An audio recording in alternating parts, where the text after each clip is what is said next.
You are listening to the So Now What podcast with Lana Manikowski, episode number 121. Hello, beautiful one. I'm so glad you are coming back to listen to another episode of the So Now What podcast as we are focusing on body image in this month of March.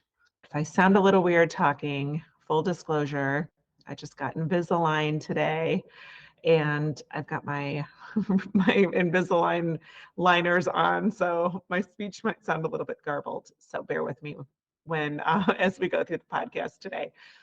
But before I get started, can I tell you how freaking excited I am by the amount of you who have bought your tickets to the Others Day brunch? If you haven't heard about the Others Day brunch, let me tell you what it's all about. It is the Saturday before Mother's Day. This is going to be our third annual, and it's on March 11th. I'm sorry, it is on May 11th in Chicago. It is an event that is geared towards women who either don't have kids, women who maybe don't have a strong mother figure in their life, or maybe a good relationship with a mom, or maybe you've lost your mom. And when you see the signs for Mother's Day, when you're walking down the aisles of Target or wherever you do shopping and you see signs for Mother's Day brunches and all these things that people are so excited about, and you look at yourself and you think, gosh, I feel really disconnected during Mother's Day.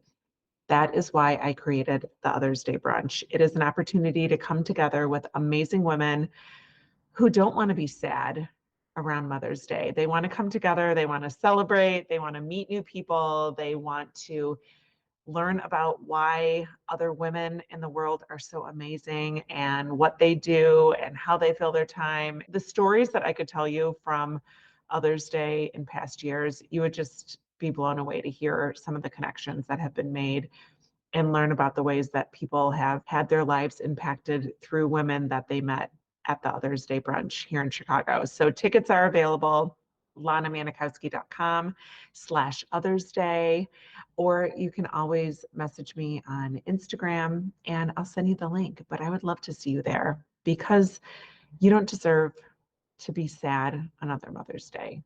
And if there's something that you want for yourself, if it feels like I've got to go to Chicago, I might not know anybody, I guarantee you that the minute you walk through the door, you will no longer be a stranger. There's actually someone who attended the Others Day brunch last year who I had never met in person. She flew in from out of town and she happens to be in Chicago this week and we are getting together tomorrow. So friendships are lasting when you come to the Others Day brunch. Okay, so let's talk about a beautiful exercise that I have for you this week. So just to recap last week, I talked you through, maybe you might call it a guided meditation. Some people have reached out and told me that they felt like it was just something that they were able to just relax and listen to my voice as I talk them through creating forgiveness or creating awareness with different parts of their body. And if you haven't listened to that episode, it's episode 120. I invite you to go back and listen to it because I think that there's a lot that we don't allow ourselves to come to grips with when it comes to our body not being able to produce the child that we thought we were going to have. And I actually had something go on with me. It was earlier this month when I was actually in Arizona, the tail end of my 17-day trip. I was sitting at the pool at the Phoenician Hotel in Scottsdale, and I had my computer up and my screen was blank at the time. And in that reflection in the screen, I had my swimsuit on, I had a two-piece on, and I looked at this reflection of myself in the screen of my laptop. And I just thought to myself, like, who are you? And I don't recognize that body.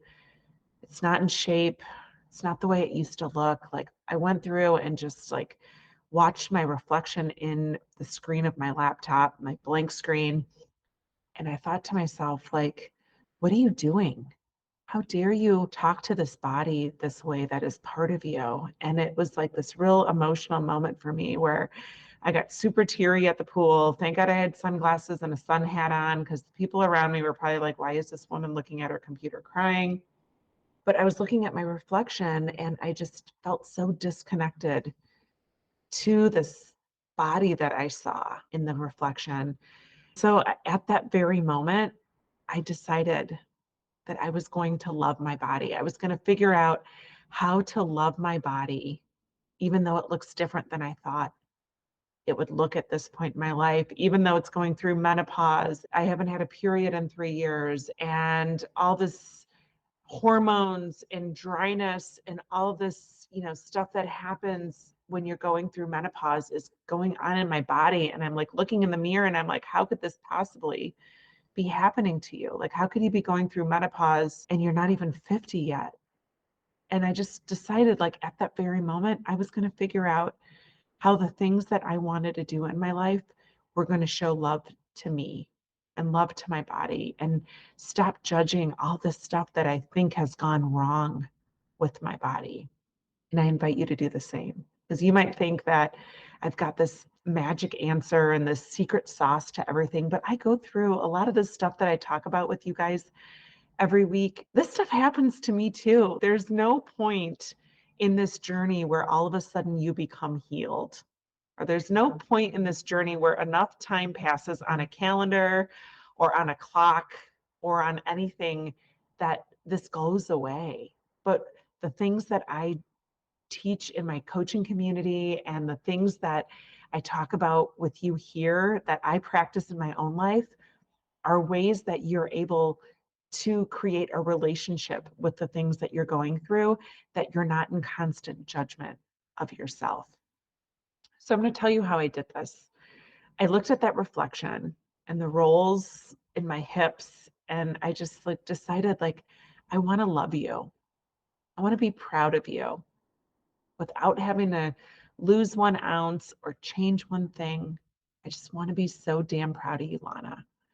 And so I decided that I wanted to figure out if the things that I was doing and the way that I was thinking and the way I was treating my body and the things that I'm putting in my body or the clothes that I'm putting on my body that feel constricted because I maybe can go up a size in my clothes, like, is that showing love to my body?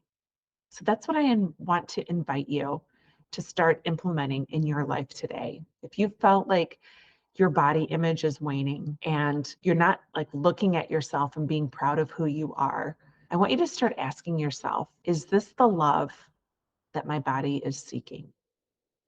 And think of your body as this friend of yours who loves you so much and you love them so much and they want help from you. Imagine your body is asking you, like, show me how to do this. Tell me how I can show up for you in a way that you love me. And I want you to really think this week, like, are the things that you are doing, whether it's the food you're putting in your mouth, whether it's the things that you're thinking when you look at your reflection in the mirror, or when you're annoyed as you're trying to zip up your skinny jeans, is this love? Is this the love that you are seeking from yourself? And I'm guessing that there's going to be a lot of things that don't seem like love to you. And that's okay. I'm a salty snack girl. I don't know if I've ever shared that with you. I could leave the brownies, I could leave, most chocolate chip cookies, but when it comes to salty snacks, like, I love my salt. I am a popcorn and potato chip and salty cracker kind of girl. And I got in this habit of going for my salty snacks at night. And I started going for them a couple weeks ago when I got back from my trip. And I noticed, like, I said to myself, is this the love that my body is seeking right now? Is eating crackers at 10:30 at night showing love to my body? Is that helping me help my body learn love? And it's amazing, like, just putting that distance between that decision to, like, go for the salt and go for the chips and the stuff that isn't really nourishing me or helping me achieve the body goals that I have for myself.